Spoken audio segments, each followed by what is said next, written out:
আসসালামু আলাইকুম রহমতুল্লাহি ওবরাকাতুহ। দেশ ও বিদেশ থেকে যারা আজকের এই ভিডিওটি দেখবেন আপনাদের সকলকে জানাচ্ছি কোরআন শিক্ষা একাডেমির পক্ষ থেকে স্বাগতম। প্রিয় দর্শক, আজকে আমরা নাদিয়াতুল কোরআন প্রকাশনের এই আরবি বইটা নিয়ে কথা বলবো এবং এই বইটা বিশ্বের বিভিন্ন দেশে বিভিন্ন জায়গায় পাওয়া যায়, অনলাইনেও পাওয়া যায় এবং বাংলাদেশে প্রায় 99% মাদ্রাসা, বাসাবাড়ি এবং সব জায়গায় এই বইটা পাওয়া যায়। তো এই বইটার মাধ্যমে কোরআন শেখা অনেকটাই সহজ। বিভিন্ন বই বিভিন্ন সিস্টেমে আবিষ্কার হয়েছে। তো এই বইটা অনেকটাই কোরআন শেখার জন্য সহায়ক হিসাবে মানুষের কাছে গ্রহণযোগ্যতা পেয়েছে। তো আজকে আমরা এই বইটা নিয়ে প্রথমে কথা বলবো এবং এই বইটা যদি আপনি সংগ্রহ করতে না পারেন, আমার ভিডিও ডেসক্রিপশনে এই বইটার লিঙ্ক দেওয়া থাকবে, আপনারা এখান থেকে এই বইটা ডাউনলোড করে প্রিন্ট করে পড়তে পারেন। কথা না বাড়িয়ে আমরা সরাসরি বইয়ের প্রথম পৃষ্ঠায় চলে যাই।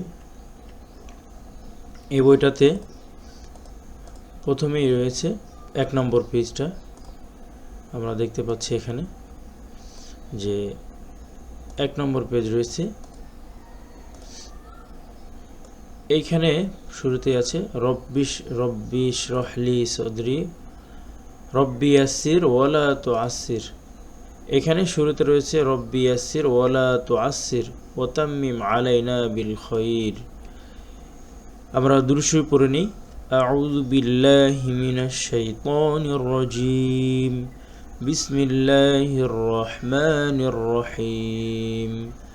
اللهم صل على محمد وعلى آل محمد كما صليت على إبراهيم وعلى آل إبراهيم إنك حميد مجيد اللهم بارك على محمد وعلى آل محمد كما باركت على إبراهيم وعلى آل إبراهيم إنك حميد مجيد بسم الله الرحمن الرحيم।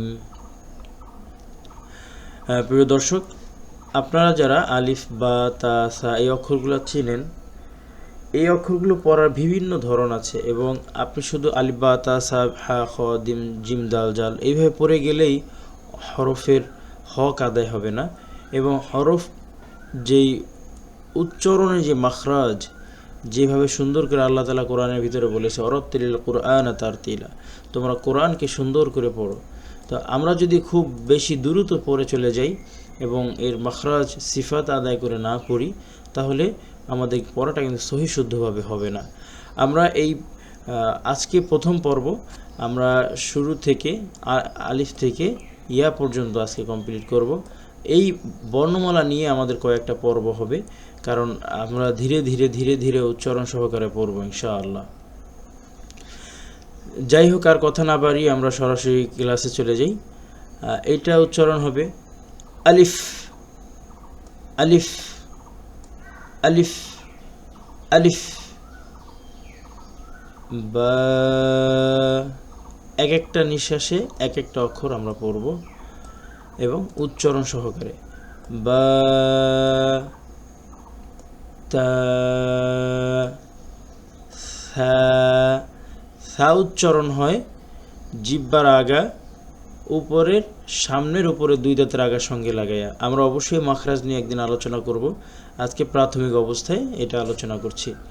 সা সা সা এই একই জায়গা থেকে জাল এবং জ এই তিনটা অক্ষর উচ্চারিত হয়।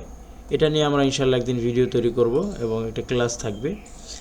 এখন প্রাথমিক অবস্থায় সা জিম জিম জিম হা হা, গলার ভিতর থেকে উচ্চারণ হবে হা হা খ খ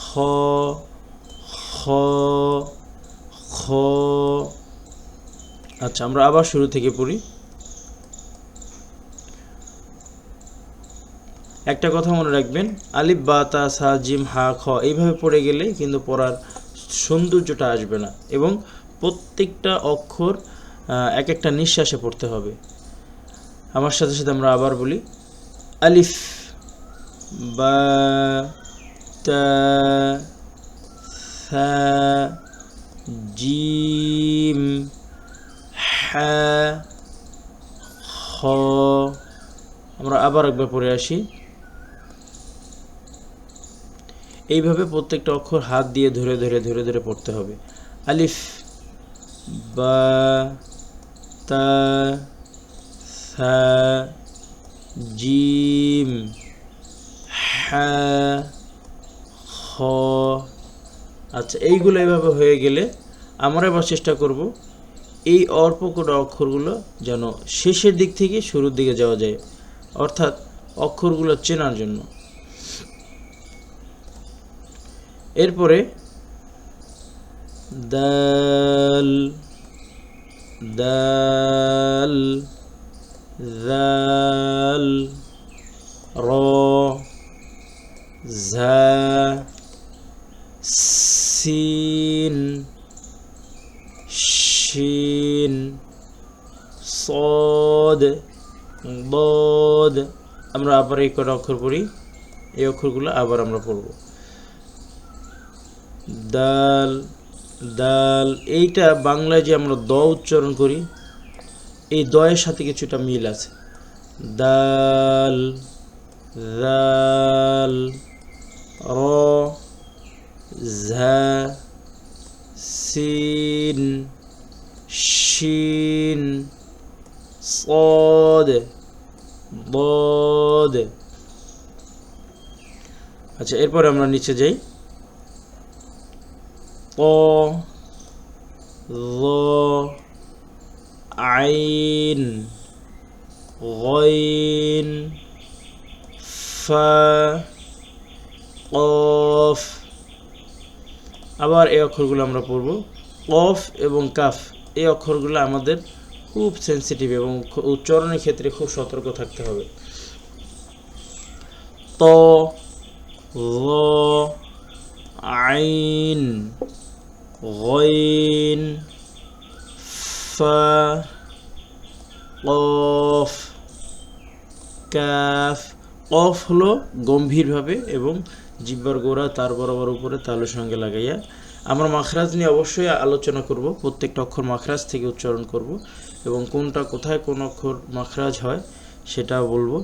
মাখরাজ হচ্ছে হরফ উচ্চারণের স্থানকে মাখরাজ বলে, আর সিফাত হলো হরফ উচ্চারণের হরফ সুন্দর হওয়ার সিস্টেমকে। সিফাত অর্থ হলো গুণ, হরফ কিভাবে সুন্দর করে উচ্চারণ করতে হয় সেটাকে সিফাত বলে। অবশ্যই আমাদেরকে সিফাত জানতে হবে। কফ কাফ লাম মিম নুন ওয়াও। এই অক্ষরটার ব্যাপারে একটু বলে রাখি, আমরা পেশ এবং ওয়াও এই দুইটা অক্ষর উচ্চারণ করার সময় আমাদের ঠোঁট একদম গোল হয়ে যাবে, প্রায় মাছের ঠোঁটের মতো। উদাহরণটা একদম ছোট গোল হয়ে যাবে। ওয়া ওয়া ওয়াও হা হামজা ইয়া ইয়া। আলহামদুলিল্লাহ, আমাদের এই অক্ষরগুলো আমরা আবার একটু পড়ব। কফ কাফ লাম মিম নুন ওয়াও হা হামজা ইয়া ইয়া। আলহামদুলিল্লাহ।